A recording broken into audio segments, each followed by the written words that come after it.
Nós vamos compartilhar da palavra de Deus. Este momento é sempre um momento muito especial para a nossa vida, quando dividimos da palavra de Deus com a igreja. E antes de eu precisar me ausentar por alguns dias em função da enfermidade, eu estava desenvolvendo com a igreja uma série de mensagens com o tema "É hora de voltar". E eu preguei a primeira mensagem, "É hora de voltar à palavra", depois a oração e a adoração, e aí depois eu tive que interromper esse processo de pregação desta série, porque eu fiquei internado, os irmãos acompanharam isso de perto, mas eu gostaria de continuar. Como as ênfases do domingo agora são outras, e no domingo nós estamos desenvolvendo uma série específica, nas quartas-feiras eu quero retomar a esta série que nós estávamos desenvolvendo com o tema "É hora de voltar", para darmos sequência e terminarmos aquilo que iniciamos no início, durante o mês de novembro. Então, nesta noite, eu gostaria de compartilhar desta quarta mensagem, desta série, "É hora de voltar-se para o mundo perdido". É hora de voltar-se para o mundo perdido. O texto da palavra de Deus que eu quero dividir com os irmãos nesta noite está no Velho Testamento, no segundo livro dos Reis, capítulo 7, verso de número 9. A palavra de Deus nos diz assim: "Então disseram uns para os outros: não fazemos bem. Este dia é dia de boas novas e nos calamos. Se esperarmos até a luz da manhã, algum mal nos sobrevirá. Por isso, agora vamos e anunciaremos a casa do rei". Então esta é a quarta mensagem da série "É hora de voltar". A primeira mensagem que eu preguei desta série foi "É hora de voltar à palavra", e nesta primeira mensagem da série eu falei sobre a necessidade de voltar o nosso coração para a palavra de Deus, voltar a nossa atenção para a palavra de Deus. Nós estamos nos aproximando do dia da Bíblia, segundo domingo de dezembro é o dia da Bíblia, próximo domingo, e certamente o dia da Bíblia é sempre um momento especial de estabelecermos alguns propósitos para 2021, e desde agora eu queria incentivar a você, meu irmão, minha irmã, se você ainda não estabeleceu um propósito espiritual para 2021, eu creio que o primeiro dos propósitos espirituais para 2021 é você investir um pouco mais de tempo com a palavra de Deus. Eu tenho um propósito estabelecido no meu coração para 2021. Em 2021 eu vou fazer o que eu vou chamar de caminhada com a palavra. Primeiro dia de janeiro eu vou ler os primeiros capítulos de Gênesis, e vou extrair dos primeiros capítulos de Gênesis um versículo, e eu vou escrever um texto, eu vou mandar para você. No segundo dia de janeiro eu vou repetir, e assim sucessivamente, até o dia 31 de dezembro de 2021, nós vamos fazer uma leitura da palavra de Deus, nós vamos fazer uma caminhada pela palavra, e diariamente eu vou mandar um texto para você na lista de transmissão. E eu quero convidar você para caminharmos juntos pela palavra de Deus, ou na palavra de Deus. Eu quero convidar você para fazer uma leitura bíblica comigo no ano de 2021. Porque é tempo de voltar à palavra de Deus. A segunda mensagem da série que eu preguei foi: é tempo de voltar à oração. Momento quando nós falamos sobre a importância de desenvolvermos a intimidade com o Senhor, mantemos o nosso coração quebrantado, intercedemos uns aos outros, clamamos ao Senhor pela nossa nação. É tempo de orar, são tantas as necessidades. Eu fico impressionado com a quantidade de pedidos de oração que estão chegando no nosso chat, que estão chegando no nosso WhatsApp, a quantidade de pedidos de oração que estão acontecendo todos os dias. E esse tem sido um tempo de orar. A terceira mensagem que nós pregamos no dia 15 foi: é hora de voltar à adoração.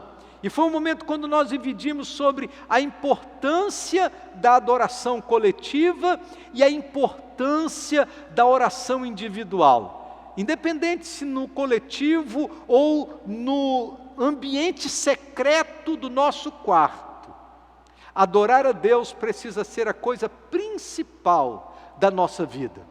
Nós fomos alcançados pelo Evangelho para vivermos uma vida de adoração. Então nós não podemos abrir mão da adoração em qualquer tempo, em qualquer lugar. É tempo de voltar à adoração. E nesta noite, nesta quarta mensagem desta série, eu gostaria de compartilhar com os irmãos: é tempo de voltar-se para o mundo perdido. A história do texto que nós lemos, ela acontece aproximadamente no ano 850 a.C.,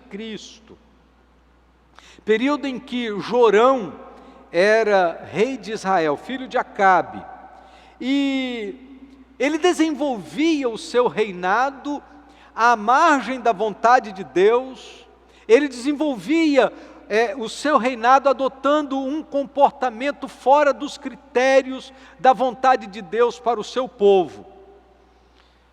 No tempo em que as cenas trágicas descritas no capítulo 7 do segundo livro dos Reis ocorrem, é um tempo de miséria e fome.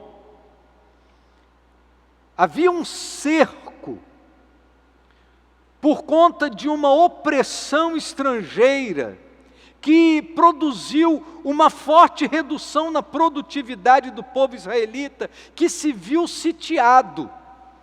No capítulo 6 do segundo livro dos Reis, no verso 24, a Bíblia diz assim: algum tempo depois, porém, Ben-Hadad, rei da Síria, reuniu todo o seu exército e cercou Samaria. A cidade estava sitiada.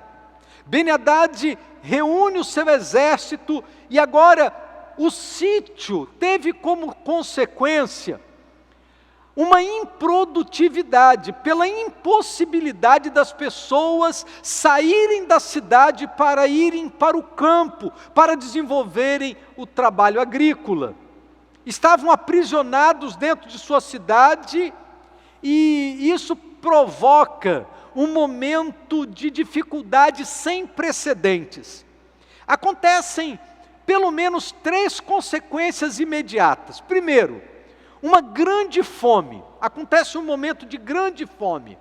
O texto em 2 Reis, capítulo 6, verso 25, diz o seguinte: como resultado, houve grande fome na cidade, o cerco durou tanto tempo que uma cabeça de jumento era vendida por 960 gramas de prata e 1/3 de litro de esterco de pombo por 60 gramas de prata. Imagina você comprar uma cabeça de jumento. Imagina você comprar um esterco de pombo para servir, para alimentar a lamparina. Uma fome terrível. Caracterizou uma elevação assustadora do custo de vida, e a palavra de Deus chega a mencionar esses itens como necessidade básica que não podia ser suprida. Então, um momento de muita fome, muita miséria. Segundo lugar, esse cerco provocado por Ben-Hadad provoca também uma inversão de valores. Nos versos 28 e 29 do capítulo 6, a palavra de Deus diz assim: mas depois o rei perguntou: qual é o problema? Ela respondeu: esta mulher me disse, vamos comer o seu filho hoje e amanhã comeremos o meu. Então cozinhamos meu filho e o comemos. No dia seguinte, eu disse a ela: mate seu filho para que o comamos. E ela o havia escondido. Outro item daquela situação trágica de miséria é esse episódio envolvendo essas duas mães. É uma narrativa espantosa. Duas mulheres famintas, não tendo como sobreviverem, elas fazem um trato absurdo. Diz a palavra de Deus que elas combinaram matar os seus filhos para servirem de alimento. E não foi apenas combinar, elas fizeram. Elas fizeram com a primeira criança, mataram e comeram. Mas a segunda mãe escondeu o filho. E esse fato só foi reconhecido publicamente por causa de uma denúncia daquela mãe que matou o filho e comeu junto com a outra. E agora ela viu que o contrato havia sido quebrado. Então ela torna público, ela diz ao rei: olha, rei, eu preciso que o Senhor me ajude. A paixão materna da outra mãe impediu que ela matasse o seu filho para servir de alimento no dia seguinte, e agora ela se expõe diante do rei, dizendo: olha, nós temos uma causa, nós temos uma justiça a ser feita. Queridos, que inversão eles estão vivendo naquele momento. Em terceiro lugar, além de ser um tempo de fome e miséria, um tempo de inversão de valores, aquele momento é também um tempo de desesperança. Porque diante desse quadro tão caótico, diz a palavra de Deus no verso 27 do capítulo 6, que o rei disse o seguinte: ele respondeu: se o Senhor não a ajudar, o que poderei fazer? Não tenho alimento na eira, nem vinho na prensa de uvas. Essa trágica situação descreve a derrota interior de um líder. O líder da nação, diante daquela situação exposta por aquelas mães, ele diz da sua profunda miséria, revela o seu absoluto pessimismo em ver aquela situação revertida, uma profunda amargura, uma dor, uma falta de opção, sem saber o que fazer. E ele diz: se o Senhor não pode resolver, se o Senhor não pode ajudar, se o Senhor não te acode, como que eu posso te acudir? Eu não tenho o que fazer por vocês. É nesse contexto de miséria, de desgraça, que surgem 4 personagens que mudariam a história daquela cidade. Por incrível que pareça, esses quatro homens, esses 4 personagens eram homens leprosos, marginalizados, abandonados, feridos, sem esperança, sem comida, sem amigos, sem família, e agora sentados dentro do seu próprio desespero, decidem dar um rumo diferente à vida. Eles, a princípio, não tinham muita opção. Das 3 possibilidades elencadas, todas elas pareciam apontar para uma morte daqueles 4 leprosos. a não ser que alguma coisa de muito especial acontecesse. Nos versos 4 do capítulo 7, a Bíblia diz que aqueles 4 leprosos, pensando na situação em que os cercava, disseram uns aos outros: se ficar sentado aqui eu morro, se entrar na cidade morro também, portanto, deixe-me enfrentar a vida, se me matarem, morro, se não me matarem, vivo. Aqueles 4 leprosos estavam do lado de fora da cidade por causa da lepra, então eles estavam fora do cerco, e agora diante daquela situação de miséria, de catástrofe, eles dizem uns para os outros assim: olha, se eu ficar sentado aqui, eu vou morrer. Se eu entrar na cidade, eu vou morrer, porque lá está todo mundo morrendo. Se eu entrar no arraial dos sírios e eles nos matarem, eu vou morrer. Mas e se eles nos deixarem viver? Das 3 opções, a única opção que poderia gerar alguma esperança era eles entrarem no arraial dos sírios.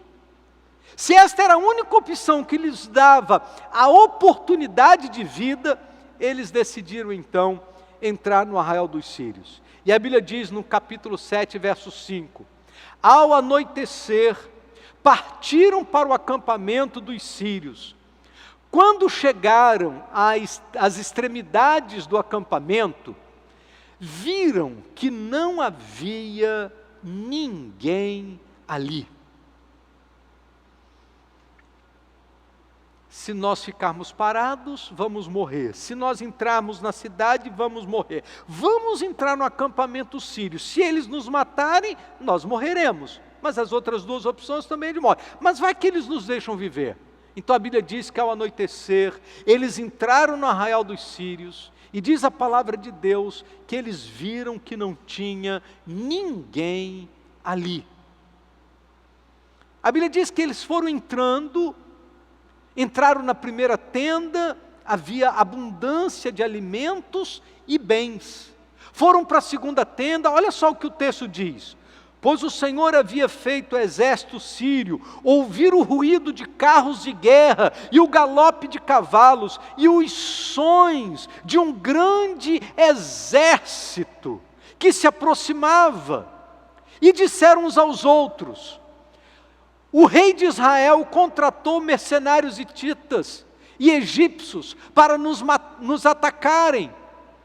Por isso, fugiram ao anoitecer, abandonando tendas, cavalos, jumentos e tudo mais, e correram para salvar a vida.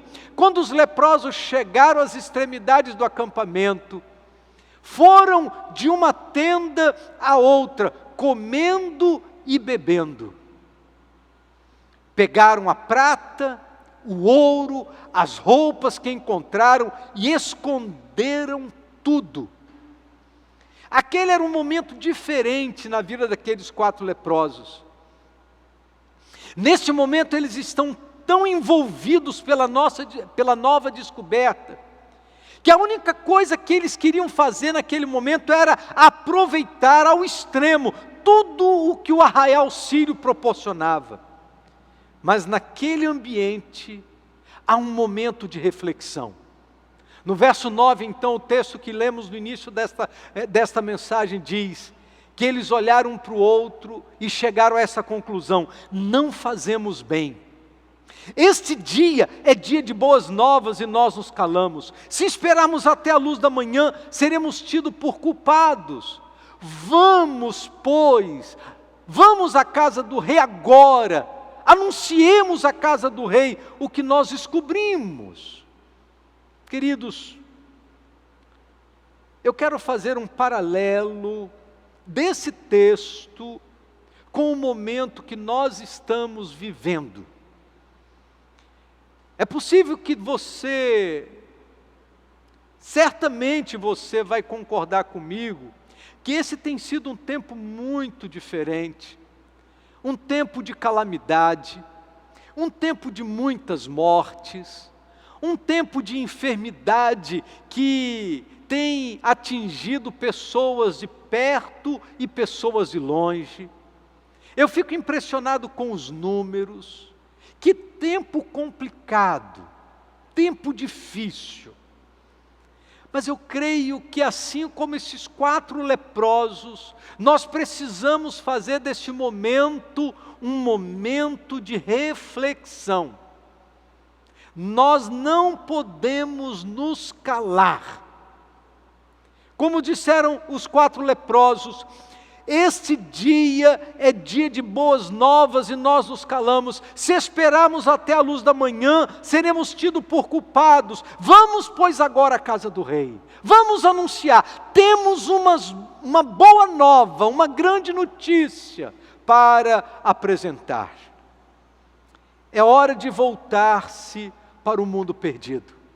Esse momento da nossa história é momento de nós olharmos para as pessoas que estão à nossa volta sem esperança, pessoas que estão à nossa volta sem rumo, sem saber o que fazer. É possível que muita gente está falando como o rei de Israel: olha, se Deus não pode acudir, como que eu vou fazer? O que eu vou fazer por você?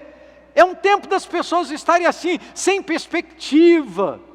Mas nós, como igreja de Jesus, nós não podemos nos calar, por algumas razões. Primeiro, cada crente tem uma grande notícia para contar, cada um de nós. A nossa experiência com Jesus, a transformação da nossa vida, a bênção do Evangelho, o fato de termos sido alcançados pela graça. E aí eu quero voltar a esse texto, quando diz assim: não fazemos bem, esse dia é dia de boas novas e nós nos calamos. Se esperarmos até a luz da manhã, seremos tidos por culpados. Agora, pois, vamos e o anunciamos à casa do rei. O que tinham aqueles 4 leprosos, em comparação com aquilo que nós temos? A salvação deles era física, temporal. A nossa é espiritual e eterna. Eles ficaram livres do sofrimento, mas logo voltariam a ter fome. Mas nós temos em nossas mãos o alimento que é capaz de saciar as necessidades espirituais das pessoas por toda a eternidade, porque o alimento que nós temos para apresentar é Jesus, o pão da vida. Pensem bem, irmãos, pecados perdoados, corações purificados, nome escrito no livro da vida do Cordeiro, a paz de Deus alcançando o coração das pessoas, a alegria da presença de Jesus, e acima de tudo, a esperança da vida eterna. A partir do momento que compartilhamos do Evangelho de Jesus Cristo, nós temos uma grande mensagem para compartilhar. A mensagem que nós temos é muito maior do que a mensagem daqueles 4 leprosos. Se eles disseram uns para os outros que não podiam ficar calados, este é dia de boas novas, e nós nos calamos, se esperarmos até a luz da manhã, algum mal nos sobrevirá. Certamente que esta é uma reflexão que nós precisamos fazer nesse momento. Nós não podemos deixar de falar daquilo que temos visto e ouvido. Em segundo lugar, o mundo está em estado de necessidade. Dentro dos muros de Samaria se achavam milhares de pessoas morrendo de fome. Mas se observarmos bem, com um pouco de sensibilidade, um pouco mais de amor cristão em nosso coração, nós vamos notar que à nossa volta existem homens e mulheres, pessoas de todos os lados, inclusive bem perto de nós e quem sabe dentro da sua própria casa, no seu ambiente familiar, pessoas que estão perecendo por falta do pão da vida. O quadro espiritual é de fome e miséria. Olha as palavras de Jesus em João 4, verso 35. Não dizeis vós que ainda há 4 meses até que venha a ceifa? Eis que eu vos digo, levantai os vossos olhos e vede as terras que já estão brancas para a ceifa. Ah, pastor, quando terminar essa pandemia, eu vou evangelizar como nunca. Ah, pastor, quando a gente puder tirar a máscara e a gente puder abraçar as pessoas, eu vou evangelizar todo mundo. Meu irmão, esse é o dia de boas novas. Hoje é o dia das boas novas. Se existe um momento oportuno para a pregação do Evangelho, é esse momento onde as pessoas estão sensibilizadas, as pessoas estão sem esperança, e nós precisamos aproveitar este momento para dizer: este é o caminho, a esperança está em Jesus. Tanto os discípulos daquela época como os discípulos da nossa época, temos a tendência de olhar para as coisas e esquecermos das coisas do reino. Levantar os olhos significa olhar com uma nova perspectiva, permitindo que o amor de Deus alcance o nosso coração e o nosso amor alcance o coração das pessoas. Em terceiro lugar, existe um perigo se falharmos. Diz a palavra de Deus: seremos tidos por culpados. Se esperarmos até a luz da manhã, seremos tidos por culpados. Quanta gente vai morrer se eu esperar até a luz da manhã? Diziam os leprosos uns aos outros. Todo mundo está com fome dentro da cidade, nós temos comida em abundância. Quanta gente está morrendo lá? Nós não fomos salvos por lucro próprio, ou simplesmente para escapar do inferno, ou para ser membro de uma igreja. Fomos salvos para proclamar as virtudes daquele que nos chamou das trevas para a sua maravilhosa luz. Fomos salvos para o serviço cristão, fomos salvos para testemunhar da cruz de Cristo, do Evangelho do Reino, e nós não podemos nos calar. Nós não podemos simplesmente ficar curtindo a nossa salvação, enquanto as pessoas que estão à nossa volta estão perecendo sem Cristo. Mas em último lugar, nós precisamos agir no tempo de Deus. A gente precisa entender o tempo de Deus. E o tempo de Deus é o tempo da oportunidade. É o tempo próprio, o tempo da conveniência divina. Só aqueles que entendem o tempo de Deus, a hora de Deus, podem viver nessa conjuntura. No versículo 5, a Bíblia diz que, assim que eles fizeram essa reflexão, nós não podemos ficar aqui, a Bíblia diz que eles se levantaram ao anoitecer para irem em direção ao arraial dos sírios. Se nós ficarmos aqui, vamos morrer. Se nós entrarmos na cidade, vamos morrer. Então, vamos ao arraial dos sírios, porque se eles nos deixarem viver, viveremos. E a Bíblia diz que ao anoitecer, eles partiram para entrarem no arraial dos sírios. Eles poderiam ter esperado o amanhecer. No entanto, eles levantaram no tempo aparentemente impróprio. Humanamente falando, o sol já se pusera, a noite chegara, e foi nesse momento que eles se dispuseram para ir. Eu queria dizer para você, meu irmão, minha irmã, que o tempo de Deus nem sempre é o melhor tempo do ponto de vista humano.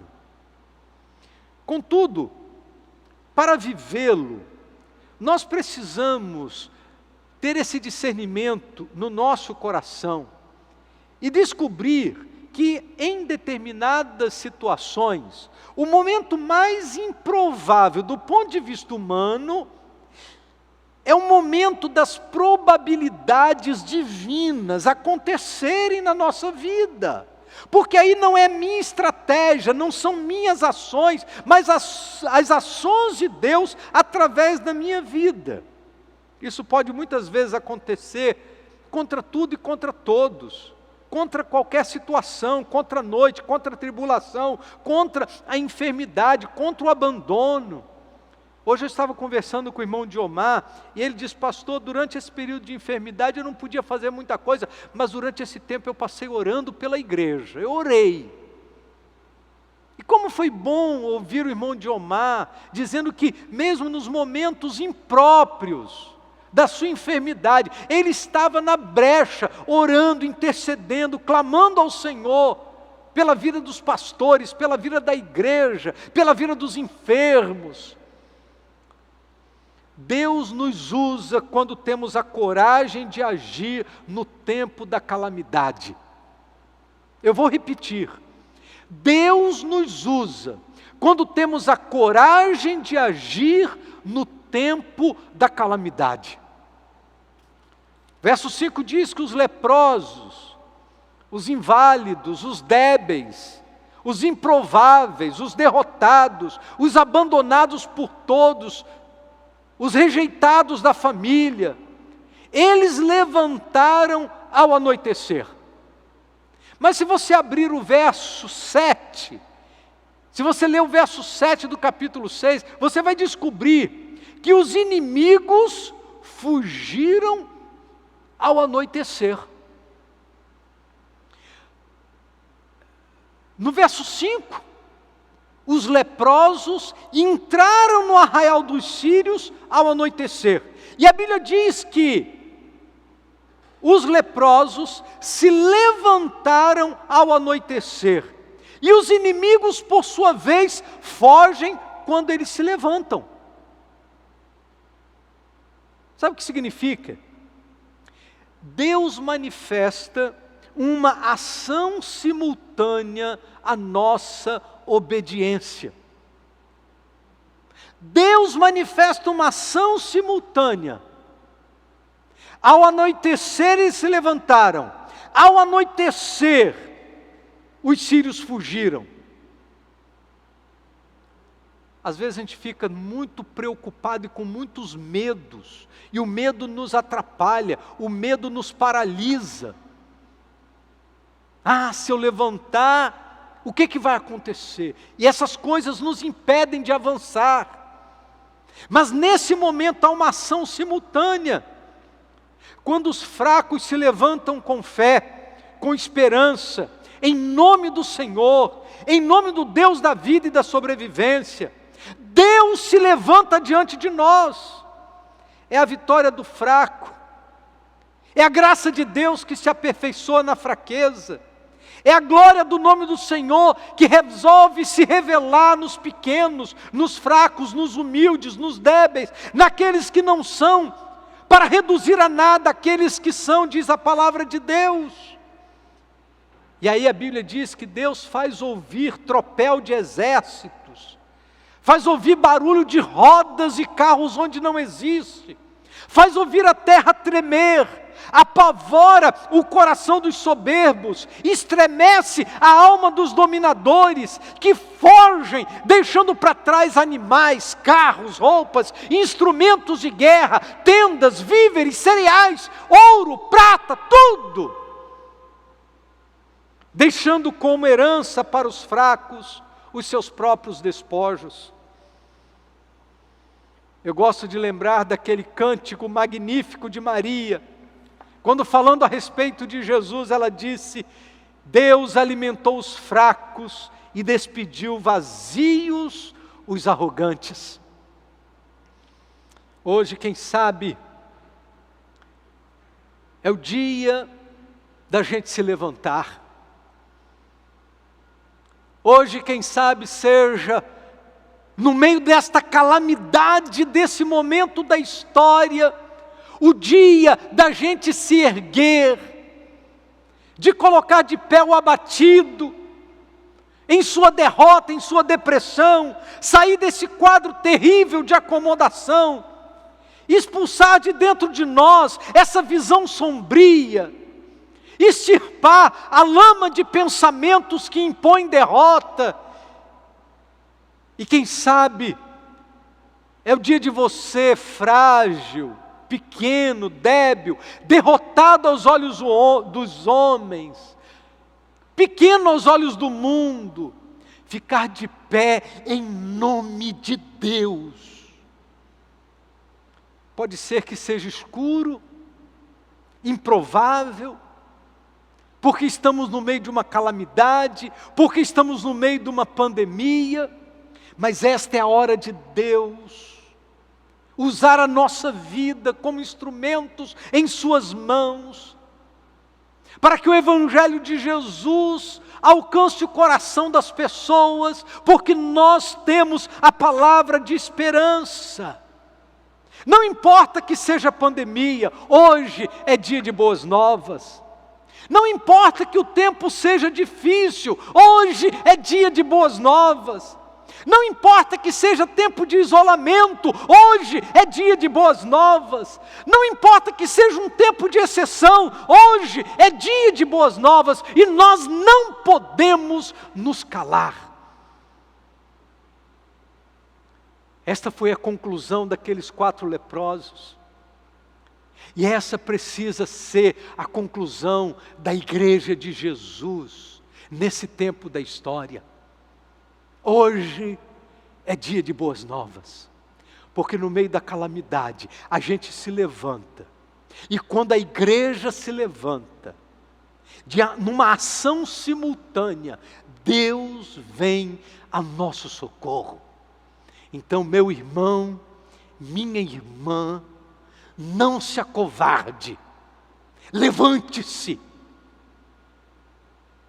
não se esconda, levanta sua voz, compartilhe da esperança, porque é tempo de voltarmos-nos para o mundo perdido e dizer que há esperança em Jesus Cristo.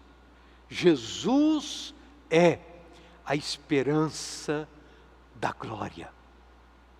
Que Deus use a minha e a sua vida. Mas é preciso se levantar.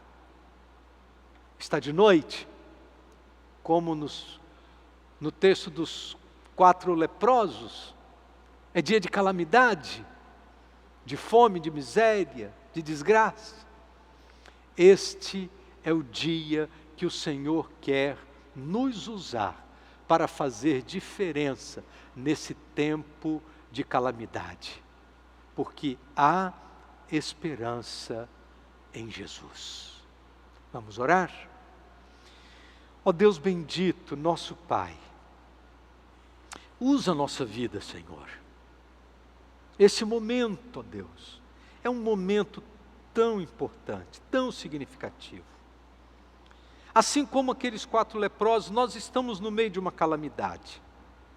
E tem muita gente que ficou paralisada nessa calamidade. Cremos, ó Deus, que esse é tempo de levantar, é tempo de despertar, é tempo de enfrentar, porque cremos que assim como o Senhor se levantou simultaneamente à obediência daqueles 4 leprosos, o Senhor há de se levantar a nosso favor, na medida em que nós nos levantarmos para levarmos a mensagem das boas novas. Por isso, ó Deus, queremos colocar a nossa vida nesta noite à disposição do Senhor e pedir, Deus, usa-nos. Porque se morrermos, tão somente morreremos. Mas o que nós não podemos e não queremos é passar a oportunidade de dividir da esperança que está em Jesus. Por isso, usa a nossa vida, em nome do Senhor Jesus. Amém, Senhor. Que Deus te abençoe, meu irmão, que Deus te abençoe, minha irmã. E esse tempo é tempo de comunicar o Evangelho, é tempo de estarmos juntos na proclamação da palavra de Deus. Domingo às 10 horas da manhã e às 19 horas, culto presencial. Não deixe de vir, não precisa fazer inscrição em link, vem adorar ao Senhor e certamente será um domingo maravilhoso. Deus tem muito a falar ao nosso coração e será um tempo da igreja se reencontrar numa celebração festiva e alegre, para juntos celebrarmos a Jesus, o Senhor da nossa vida. Deus te abençoe, uma boa noite para você e sua família, é a nossa oração.